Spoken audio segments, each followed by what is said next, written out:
Hello everyone, welcome to my channel H D Orion. हम पढ़ रहे हैं accountancy for class 12, accounting for partnership firms, T S Grewal की book से chapter 8 dissolution of a partner. और अभी हम पढ़ेंगे क्वेश्चन नंबर 31 और 32।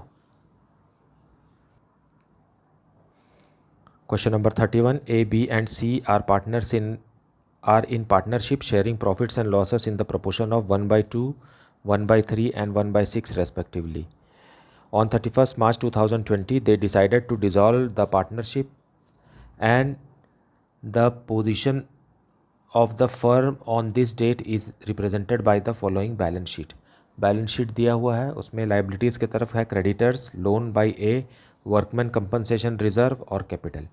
उसी तरीके से एसेट्स में है cash at bank, stock, sundry debtors, land and building, profit and loss account and advertisement suspense. अब इसमें आगे इन्फॉर्मेशन दिया हुआ है, during the realisation process a liability under a suit for damage is settled at rupees 20,000 as against 5,000 provided for in the books of the firm. Now, land and building were sold for rupees 40,000 and the stock and sundry debtors realized rupees 30,000 and rupees 42,000 respectively. The expenses of realization amounted to rupees 1,200. There was a car in the firm which was completely written off from the book. It was taken by A for rupees 20,000. He also agreed to pay outstanding salary of rupees 20,000 not provided in the books. Prepare realization account, partners capital account and bank account in the books of the firm. Now यहाँ जो balance sheet दिया हुआ है उसमें से profit and loss account, advertisement suspense, bank इधर से realisation account में ट्रांसफ़र नहीं होगा। उसी तरीके से लोन बाय ए, ये पार्टनर है, और वर्कमैन कंपनसेशन रिजर्व भी ट्रांसफ़र नहीं होगा, साथ में कैपिटल भी ट्रांसफ़र नहीं होगा। वर्कमैन कंपनसेशन रिजर्व में कोई क्लेम नहीं है, एज ए रिज़ल्ट इसको सीधा पार्टनर्स कैपिटल अकाउंट में बांटेंगे। And this to profit and loss account and advertisement suspense will also be distributed in partners capital account. Now let us prepare realisation account. So solution 31, to stock, सारे assets जो हैं वो debit balance होते हैं and therefore we will debit it in the realisation account and close it. To sundry creditors, debtors,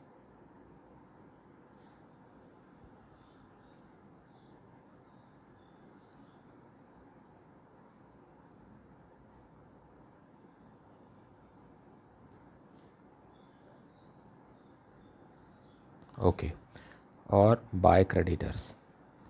credit balance है इसलिए इसको credit में लिखेंगे। Okay, then during the realisation process a liability under suit for damage is settled at rupees 20,000। So 20,000 rupees जो है वो हमको चुकता करना है। So what will be right, to bank damage claim, there is a damage claim of rupees 20,000 and land and building was sold. So by bank, land and building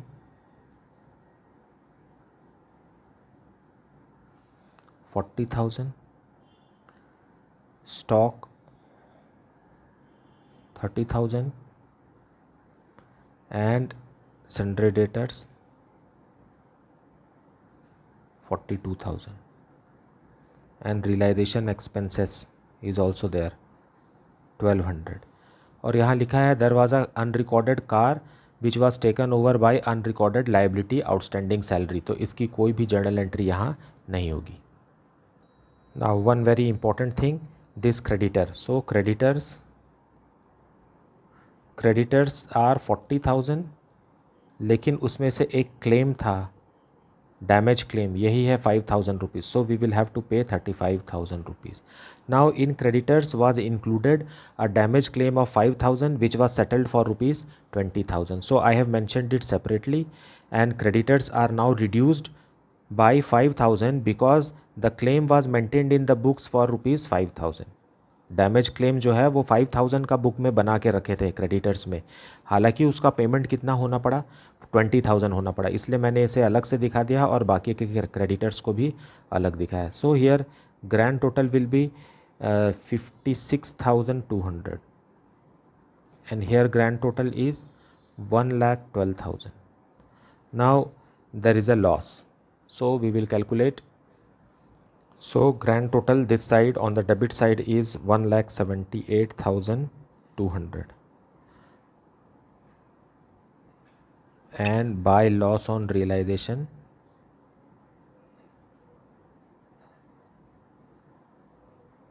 the balancing figure is 61,200 which will be paid to all the partners A, B and C.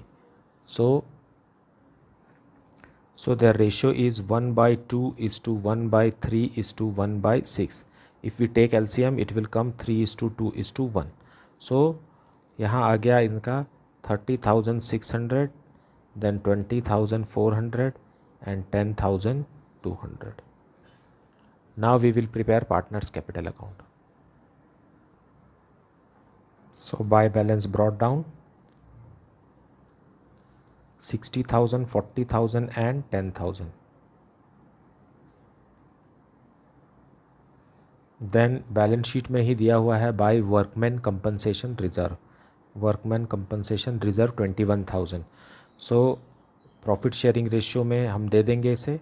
So it is 7,000 for B and 3,500 C.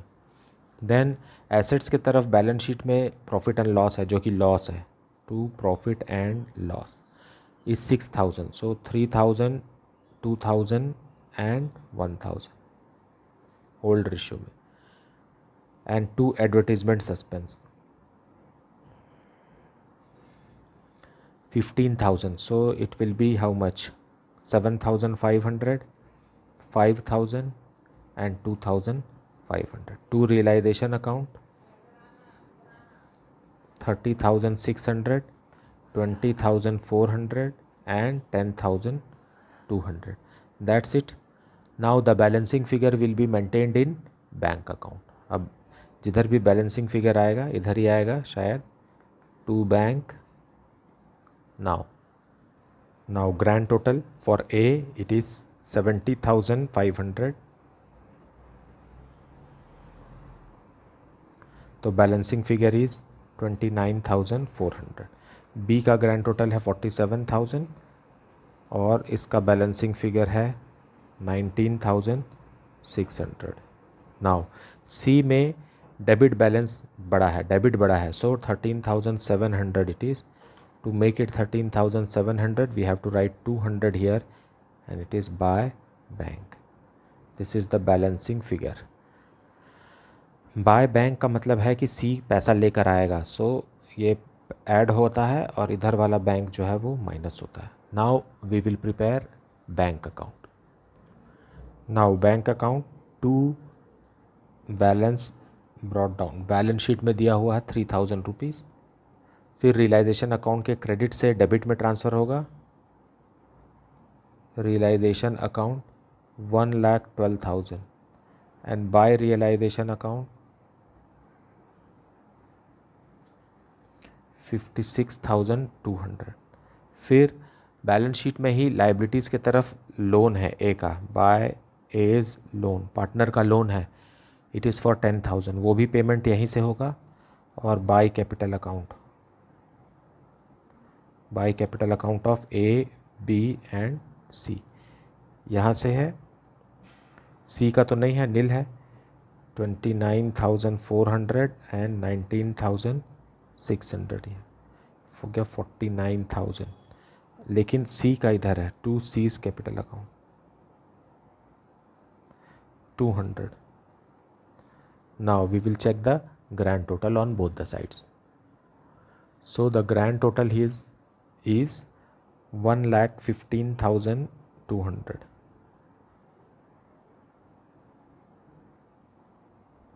That is the answer. Question number 32. A and B are partners in a firm sharing profits and losses in the ratio of 2:1. On 31st March 2020, their balance sheet was ये balance sheet दिया हुआ है। Liabilities में bank overdraft, general reserve, investment fluctuation reserve, loan by A and capital account of A. और assets के side दिया है cash in hand, cash at bank, sundry debtors less provision, investment, stock, furniture, building and B's capital. B का capital debit balance है। Now assets और liabilities में से क्या चीज़ जो है वो रियलाइजेशन अकाउंट में ट्रांसफ़र नहीं होगी, वो है कैश, बैंक और बी का कैपिटल। लेकिन इधर से जनरल रिज़र्व ट्रांसफ़र नहीं होगा, ए का लोन और कैपिटल, ये चीज़ें हैं जो ट्रांसफ़र नहीं होंगी। नाउ अदर इन्फॉर्मेशन देखें अब। On that date the partners decided to dissolve the firm. A took investment at an agreed value of rupees 35,000. Other assets were realized as follows. Sundry debtors full amount. The firm could realize stock at 15% less and furniture at 20% less than the book value. Building was sold at rupees 1 lakh. Compensation to employees paid by the firm was rupees 10,000. This liability was not provided for in the above balance sheet. You are required to close the books of the firm by preparing realization account, partners capital account and bank account. So let us see the solution. So solution 32. We will transfer all the assets. So to debtors, इनको debit में transfer करके close कर देंगे and by provision for doubtful debts. इसे पहले ही यहाँ लिख देंगे, नहीं तो बाद में ये जो है ये छूट जाता है। To investment 40,000, then to stock 10,000, then to furniture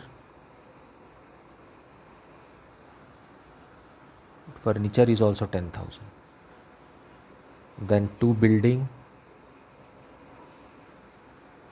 60,000। अब लाइबिलिटीज़ में देखते हैं तो by bank overdraft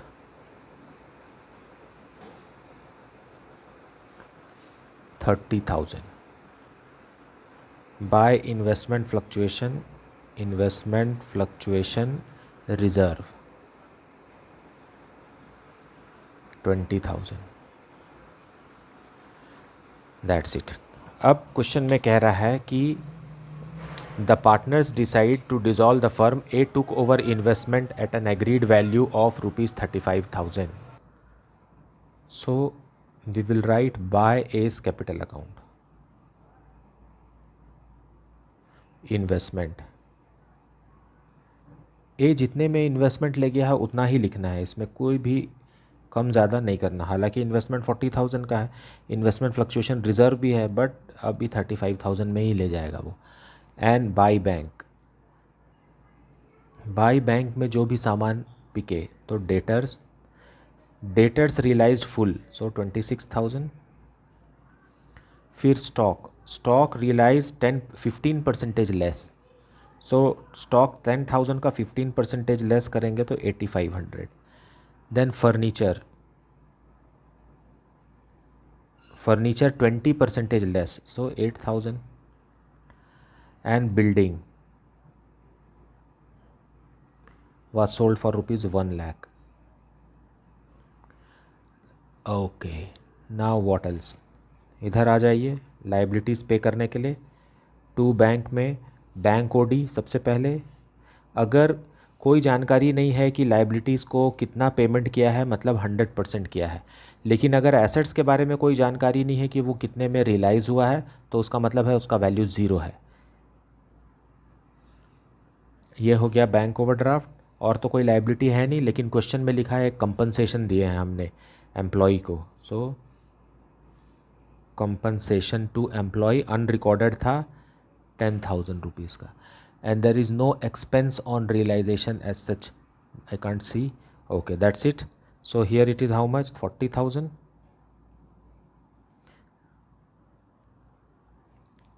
1,42,500। Now we will calculate profit or loss on realization. So here this side grand total is 2,29,500. सो यहाँ पर इंसर्ट करना पड़ेगा 43,500 और यही प्रॉफिट ऑन रियलाइजेशन है।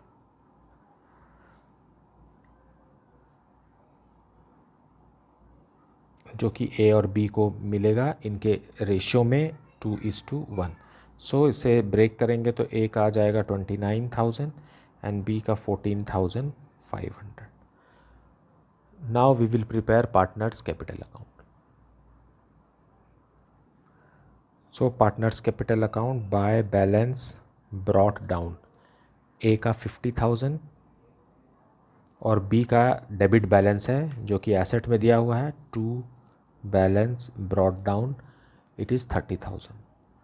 फिर बैलेंस शीट में हमारे पास जनरल रिज़र्व भी है। So by general reserve is for 56,000. So we will distribute it in the ratio 2:1. So it is 37,333 and 18,667. Okay. Then profit on realization by realization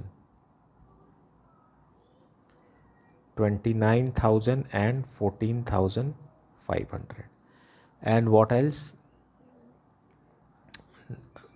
To realization A जो है वो investment ले गया था 35,000 से, so that's it. Now we will balance it.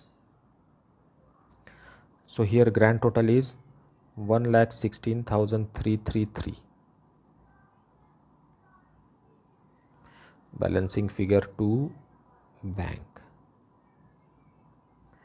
and the amount is 81,333 and grand total of B is 33,167 and the balancing figure here is 3,167. So now we will prepare bank account. So bank account to balance brought down, bank का balance है 10,000 और cash balance भी है, so to cash 6,000। Okay, then to realisation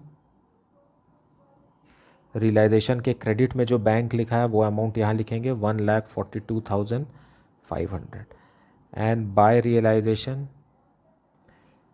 realisation account के debit में जो amount लिखा है that is 40,000। Okay, then by capital account of A and B जो कि अमाउंट है it is 81,333 and 3,167, grand total of which is 84,500 and lastly bye